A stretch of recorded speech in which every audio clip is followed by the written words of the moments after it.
நம்மள சுத்தி நடக்கிற வேதிவினைகள் சிலதெல்லாம் கண்ண சிமிட்டுறதுக்குள்ள நடந்துடுது. ஆனா சிலது நடக்க பல யுகமே ஆகுது. எப்படி இது? இந்த வேகத்தோட ரகசியத்தை தான் நாம இன்னைக்கு பார்க்க போறோம்.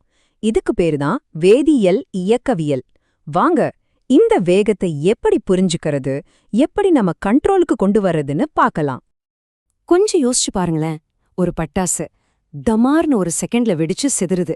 ஆனா அதே நேரம் ஒரு இரும்பு துண்டு துரு பிடிக்க பல மாசம், ஏன் வருஷம் கூட ஆகுது. ரெண்டுமே வேதிவினைதான். ஆனா ஏன் இவ்ளோ பெரிய வேக வித்தியாசம்? இந்த ஒரு கேள்விக்குள்ளதான் நாம பார்க்க போற இந்த முழு விஷயத்தோட ரகசியமே அடங்கியிருக்கு. வாங்க, 2 எக்ஸ்ட்ரீம் உதாரணங்களை பார்க்கலாம். ஒரு பக்கம் 2 ரசாயனங்களும் ஒன்னா கலந்ததும் உடனே சில்வர் குளோரைடு வீழ்படிவா மாறுறது மாதிரி சில வினைகள் இருக்கு. உடனடியா நடக்கும்.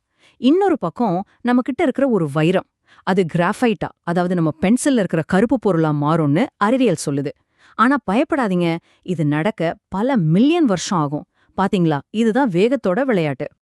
ஓகே, சிலது வேகம் சிலது மெதுவுன்னு சொல்லிட்டோம். ஆனா இந்த வேகத்தை நாம எப்படி அளக்கிறது?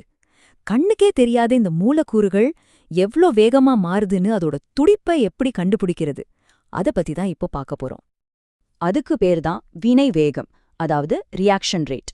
ரொம்ப சிம்பிளா சொன்னோம்னா ஒரு வினையின் வேகம் தான் இது.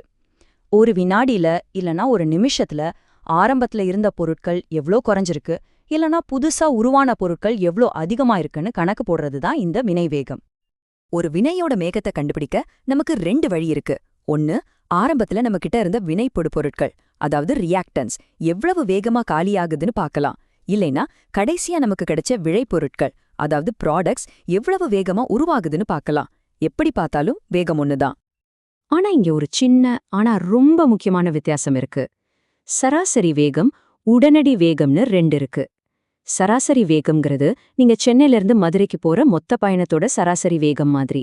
ஆனா உடனடி வேகம்ங்கிறது அந்த பயணத்துல ஒரு குறிப்பிட்ட நொடியில உங்க பைக் வேகமானில காட்டுற வேகம். ஒரு வினையோட உண்மையான வேகத்தை அந்தந்த கணத்துல தெரிஞ்சுக்க நமக்கு இந்த உடனடி வேகம் தான் ரொம்ப முக்கியம். சரி, வேகத்தை எப்படி அளக்கிறதுன்னு இப்ப நமக்கு தெரியும். அடுத்த முக்கியமான கேள்வி, அதை எப்படி நம்ம கட்டுப்பாட்டுக்குள்ள கொண்டு வர்றது? ஒரு வினைய நாம நினைச்சா வேகப்படுத்தவும் இல்ல மெதுவாக்கவும் முடியுமா? அதுக்கு நம்ம கையில என்னென்ன கட்டுப்பாட்டு குமிழ்கள் இருக்கு? பொதுவா பார்த்தா நம்ம கையில 3 முக்கியமான கட்டுப்பாடுகள் இருக்கு. முதல்ல, வினைப்படு பொருட்களோட செறிவு, அதாவது கான்சென்ட்ரேஷன். சிம்பிளா சொன்னா எவ்ளோ மூலக்கூறுகள் அந்த இடத்துல இருக்குங்கிறது. 2வது, வெப்பநிலை, சூடு அதிகமா இருக்கா கம்மியா இருக்காங்கிறது. 3வது, ஒரு வினை யூக்கி, அதாவது கேட்டலிஸ்டோட இருப்பு. இதெல்லாம் தான் அந்த வினையின் வேகத்தை தீர்மானிக்கிற மாஸ்டர் கீஸ். இதுல வெப்பநிலையோட சக்தி ரொம்பவே ஆச்சரியமானது. ஒரு பொதுவான கணக்குப்படி வெப்பநிலையை வெறும் 10 டிகிரி செல்சியஸை நீங்க அதிகப்படுத்தினாலே போதும், ஒரு வினையின் வேகம் கிட்டத்தட்ட இரட்டிப்பாகிடும். யோசிச்சு பாருங்க, எவ்வளவு சக்தி வாய்ந்த ஒரு கட்டுப்பாடு இது.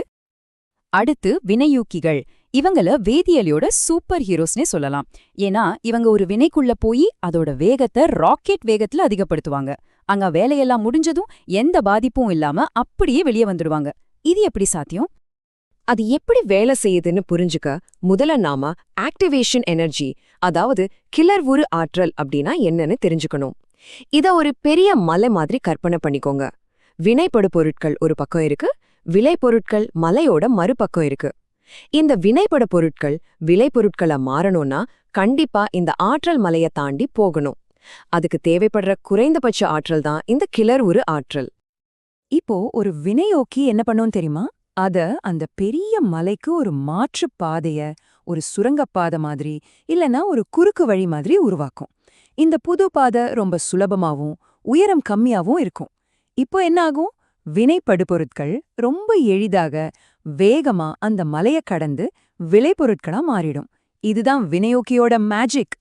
சரி, செறிவு, வெப்பநிலை, வினையோக்கின்னு காரணிகளை பத்தி பார்த்துட்டோம். ஆனா இதெல்லாம் ஒரு பொதுவான புரிதல் தான்.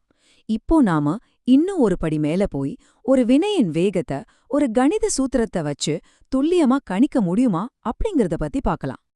அதுக்கு பேரு தான் ரேட் லா, அதாவது வேக விதி.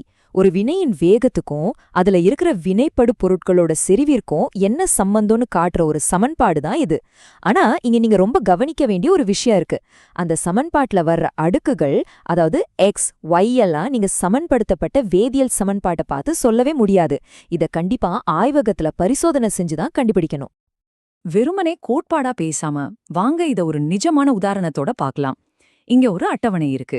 இதுல நைட்ரிக் ஆக்சைடும் ஆக்சிஜனும் சேர்ந்து நைட்ரஜன் டை ஆக்சைடு ஆகிற ஒரு வினையின் சோதனை தரவுகள் இருக்கு.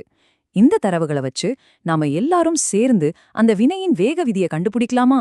இது ஒரு புதிர் மாதிரி தான். இந்த புதிரை எப்படி விடுவிக்கிறதுன்னு பாருங்க. முதல்ல சோதனை 1ஐயும் 2ஐயும் ஒப்பிட்டு பாருங்க.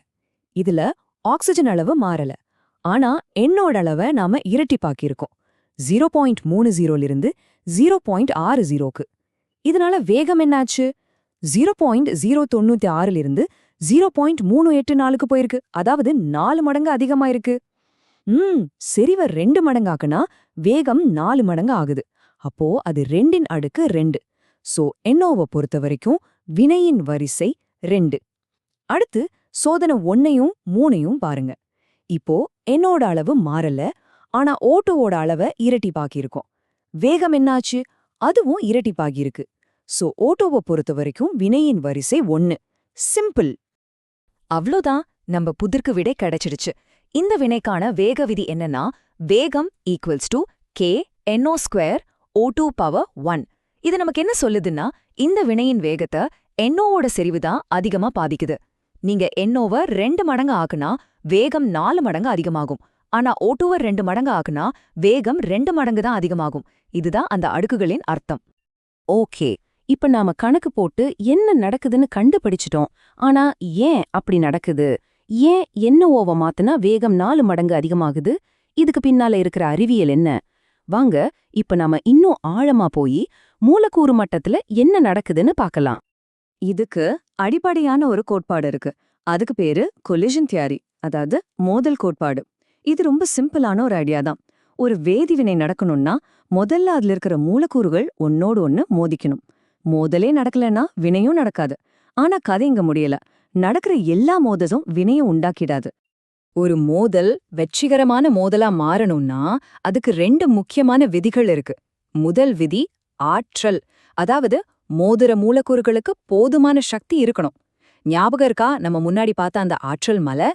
அந்த மலையை தாண்டி போற அளவுக்கு அதுக்கு ஆற்றல் இருக்கணும். அப்படி இல்லனா சும்மா மோதிட்டு ஒண்ணுமே நடக்காம பிரிஞ்சு போயிடும். 2வது விதி திசை அமைப்பு. அதாவது மூலக்கூறுகள் சும்மா ஏதோ ஒரு பக்கத்துல மோதனா பத்தாது. சரியான கோணத்துல சரியான திசையில மோதணும். ஒரு சாவி பூட்டுக்குள்ள சரியா பொருந்துனாதான் திறக்கும் இல்லையா? அது மாதிரிதான். தப்பான கோணத்துல மோதனா எவ்ளோ சக்தி இருந்தாலும் சரி, புதுசா எந்த பிணைப்பும் உருவாதாது. அந்த மோதல் பயனற்றது. இப்போ நாம ஆரம்பத்துல பார்த்த அந்த கட்டுப்பாட்டு குமிழ்கள் ஏன் வேலை செய்யுதுன்னு உங்களுக்கு தெளிவா புரியும். செறிவை அதிகப்படுத்தினா என்னாகும்? ஒரே இடத்துல நிறைய மூலக்கூறுகள் இருக்கும். அதனால மோதல்களோட எண்ணிக்கை அதிகமாகும். வெப்பநிலை அதிகப்படுத்தினா மூலக்கூறுகளுக்கு நிறைய ஆற்றல் கிடைக்கும். அதனால வேகமாவும் சக்தியோடவும் மோதும். வெற்றிகரமான மோதல்கள் அதிகமாகும். ஒரு வினையோக்கி என்ன பண்ணுது? அந்த ஆற்றல் மலையோட உயரத்தை குறைக்குது. அதனால கம்மியான ஆற்றல் இருக்கிற மோதல்கள் கூட வெற்றிகரமா மாறிடும். பாத்தீங்களா? எல்லாமே இந்த மோதல் கோட்பாட்டோட தான் இணைஞ்சிருக்கு. ஆக சுருக்கமா சொல்லணும்னா, வேதியியல் இயக்கவியல் அப்படிங்கிறது மாற்றத்தை பத்தின ஒரு அறிவியல். நம்ம கண்ணு முன்னாடி நடக்கிற மாற்றங்கள் ஏன் நடக்குது, எவ்வளவு வேகமா நடக்குது, அந்த வேகத்தை எப்படி நம்ம தேவைக்கேத்த மாதிரி மாத்துறதுன்னு கத்துக் கொடுக்கிற ஒரு சக்தி வாய்ந்த கருவி இது. உயிரை காப்பாத்துற மருந்துகளை வேகமா தயாரிக்கிறதுல இருந்து புது புது பொருட்களை உருவாக்குறது வரைக்கும் இந்த வேதியியல் இயக்கவியல் நமக்கு உதவுது. இப்ப உங்களுக்கான ஒரு கேள்வி.